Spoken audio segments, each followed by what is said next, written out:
chers administrés, donc suite à notre première intervention vous indiquant la date de la consultation, aujourd'hui on souhaiterait en quelques mots vous expliquer pourquoi on veut sortir du syndicat. Alors, sachez que personnellement, depuis les feuilles qui arrivent dans les foyers de la taxe foncière depuis le mois d'octobre, vous avez été nombreux à me consulter, à m'interpeller.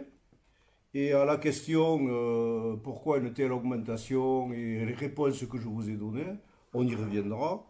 Vous m'avez posé la question, mais pourquoi on ne sortirait pas de ce syndicat, puisque il est dans le désintérêt de la commune de Salelles et de ses habitants.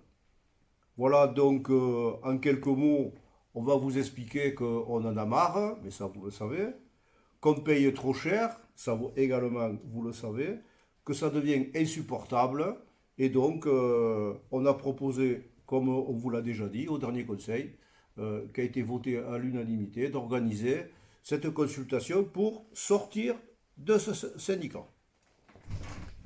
Alors quelques chiffres peut-être, monsieur le maire, pour expliquer cette augmentation. D'une part, cette augmentation est due à l'augmentation des besoins du syndicat. Bon, là-dessus, on reviendra lors d'une prochaine intervention.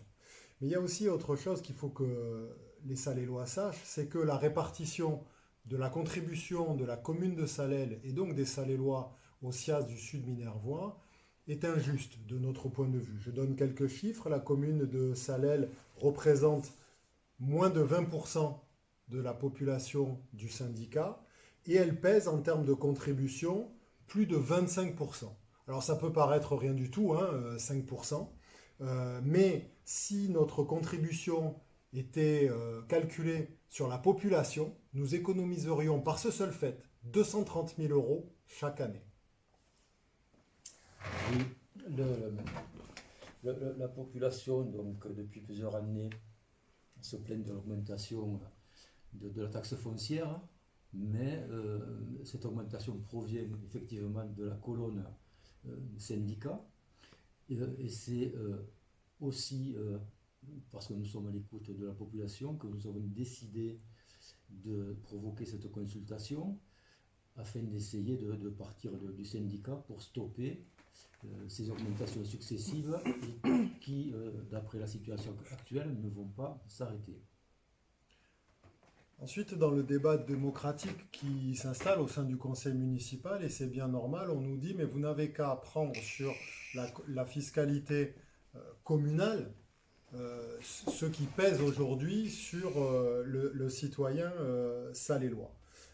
Effectivement, la contribution des Salélois au SIAS du Sud Minervois est passée de quasiment 650 000 euros en 2021 à 1 100 000 en 2024, en passant par 800 000 euros en 2023. Ce sont des augmentations colossales et on nous dit mais vous n'avez qu'à prendre ces augmentations sur le budget de la commune de Salelles.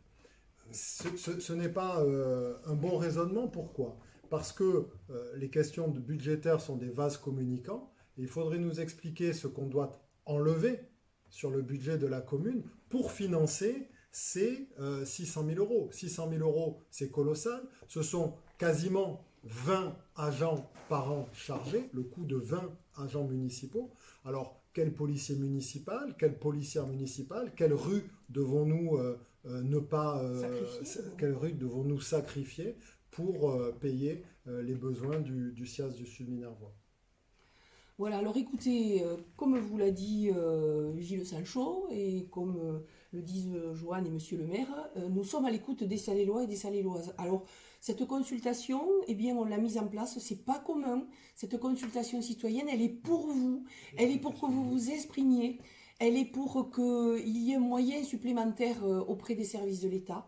Hein. Donc voilà, je vous invite et nous vous invitons à venir voter le samedi 23 novembre de 8h à 18h, comme tous les votes. Donc ça se déroulera comme tous les autres votes. Voilà, merci beaucoup.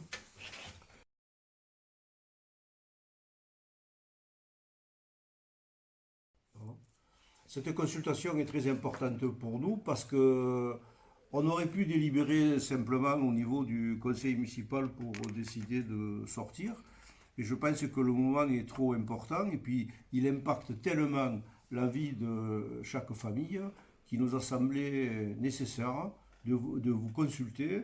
Et il faut savoir que cette consultation nous servira ensuite d'argument, quel que soit le résultat, pour donner une suite à cette situation.